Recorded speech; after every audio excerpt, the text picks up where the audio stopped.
वो कहावत है ना, घर का भेदी लंका ढाए। लेकिन जब उसी घर के भेदियों को एक एक करके घसीट घसीट कर बाहर निकाला जाए तो सिर्फ लंका नहीं, पूरी साजिश ढह जाती है। आज कश्मीर में वही हो रहा, जहां एक तरफ पाकिस्तान के पाले हुए आतंकवादियों को सेना चुन चुन कर जहन्नुम भेज रही, तो वहीं दूसरी तरफ उन गद्दारों पर भी कहर टूट पड़ा है जो इन आतंकियों को पनाह, जानकारी और हथियार मुहैया करवाते हैं। और यही वजह है कि इस वक्त कश्मीर में हड़कंप मचा हुआ है। पिछले कुछ समय से कश्मीर में आतंकी गतिविधियों में एक बार फिर से तेजी देखी जा रही है। एलओसी के पास संदिग्ध मूवमेंट घुसपैठ की कोशिशें, लोकल ओवरग्राउंड वर्कर्स की एक्टिविटी और पाकिस्तान से लगातार सिग्नल, इन सब इनपुट के बाद भारतीय सेना और सुरक्षा बलों ने एक बड़ा सुनियोजित ऑपरेशन शुरू किया और इस ऑपरेशन का पहला बड़ा रिजल्ट उधमपुर से सामने आया।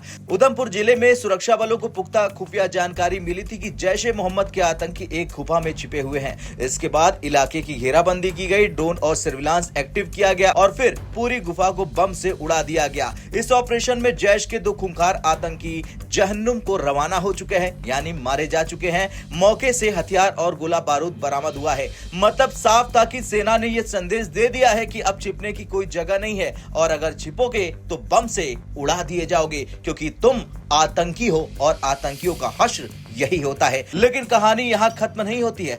सेना और सुरक्षा एजेंसियां ये अच्छी तरह से जानती हैं कि आतंकी सिर्फ बॉर्डर पार से नहीं आते हैं, उन्हें अंदर से सपोर्ट मिलता है। खाने की व्यवस्था, रहने की व्यवस्था, मूवमेंट की जानकारी, सेना की पोजीशन की खबर, ये सब कौन देता है? लोकल गद्दार। और अब सेना ने सीधे इन गद्दारों पर हाथ डाल दिया है। हाल ही में सुरक्षा बलों ने शोपिया से आतंकियों के मददगार दाऊद अहमद को गिरफ्तार किया है। ध्यान से सुनिए इसका नाम, दाऊद अहमद। इस गिरफ्तारी के बाद उसके पास से कई हथियार बरामद हुए। आतंकी नेटवर्क से उसके लिंक सामने आए। जैश-ए-मोहम्मद के लिए काम करने के सबूत मिल गए, यानी कि दाऊद जैश-ए-मोहम्मद के लिए काम कर रहा था। और यहीं से पूरे सर्च ऑपरेशन को और तेज कर दिया गया। दाऊद अहमद की गिरफ्तारी के बाद पूरे इलाके में घर घर तलाशी, संदिग्धों से पूछताछ, मोबाइल और डिजिटल डेटा की जांच की गई और इसी अभियान में कई और गद्दारों को जिंदा हिरासत में ले लिया गया। लेकिन इसी बीच सेना को एक और बड़ी कामयाबी मिल गई। खबर है कि एलओसी के पास एक संदिग्ध पकड़ा गया है। बीएसएफ ने आरएस पूरा सेक्टर से इस शख्स को गिरफ्तार किया है। जांच में सामने आया कि ये साउथ कश्मीर का रहने वाला है। इसकी पहचान अनंतनाग जिले के सोहेल खान के रूप में हुई है। ये व्यक्ति पाकिस्तान के लिए काम कर रहा था, यानी एक और पाक एजेंट बेनकाब। सोहेल खान की गिरफ्तारी के बाद आतंकी मददगार नेटवर्क में खलबली मच चुकी है। कई ओवरग्राउंड वर्कर्स अंडरग्राउंड हो चुके हैं, फोन बंद करके भाग चुके हैं, मूवमेंट ठप हो चुका है जैश-ए-मोहम्मद और दूसरे आतंकवादी संगठनों का। सेना ने नस पर हाथ रख दिया है और उस नस को अब जल्दी मिटा दिया जाएगा।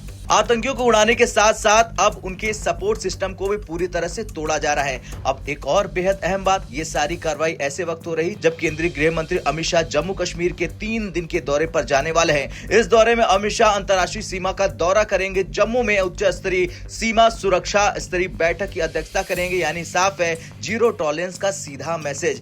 दिल्ली में गृह मंत्री अमित शाह की अध्यक्षता में जो हाई लेवल मीटिंग हुई थी, उसमें साफ साफ कहा गया था कि आतंकियों का पूरी तरह खात्मा, सीमाओं पर जीरो घुसपैठ, लोकल सपोर्ट नेटवर्क को तोड़ना। और अब इन निर्देशों का असर जमीन पर साफ दिख रहा है। अमित शाह के दौरे को देखते हुए श्रीनगर में हाई अलर्ट जारी कर दिया गया है। हर संवेदनशील इलाके में अतिरिक्त बल तैनात कर दिए गए हैं। नाकों पर सख्त चेकिंग शुरू कर दी गई है। पुलिस और प्रशासन ने कश्मीर के लोगों से अपील की है कि सुरक्षा बलों के साथ सहयोग करें, किसी भी संदिग्ध गतिविधि की जानकारी तुरंत दे दे ताकि कोई भी अप्रिय घटना ना हो सके। खैर, ये कोई रहस्य नहीं है कि पाकिस्तान लगातार आतंकी गतिविधियां बढ़ा रहे हैं, बॉर्डर पर तनाव पैदा करने की कोशिश कर रहा है, नई नई साजिशें रच रहा है। लेकिन अब यह फर्क है कि भारत पहले से तैयार है, सेना प्रोएक्टिव मोड में है और गद्दारों को भी बख्शा नहीं जा रहा है। आज कश्मीर में जो हो रहा है वो सिर्फ एक ऑपरेशन नहीं है, ये एक संदेश है। आतंकियों का अब मरना तय है, उनके मददगारों के लिए जेल तय है और पाकिस्तान के लिए अब हर चाल का जवाब मिलना तय है। अब देखना यह होगा कि अमित शाह की समीक्षा बैठक के बाद और कितने बड़े फैसले लिए जाते हैं। लेकिन जिस तरह से सेना ने अब गद्दारों को पकड़ा है, उन गद्दारों के साथ क्या किया जाना चाहिए, आप कमेंट कर अपनी राय जरूर दें।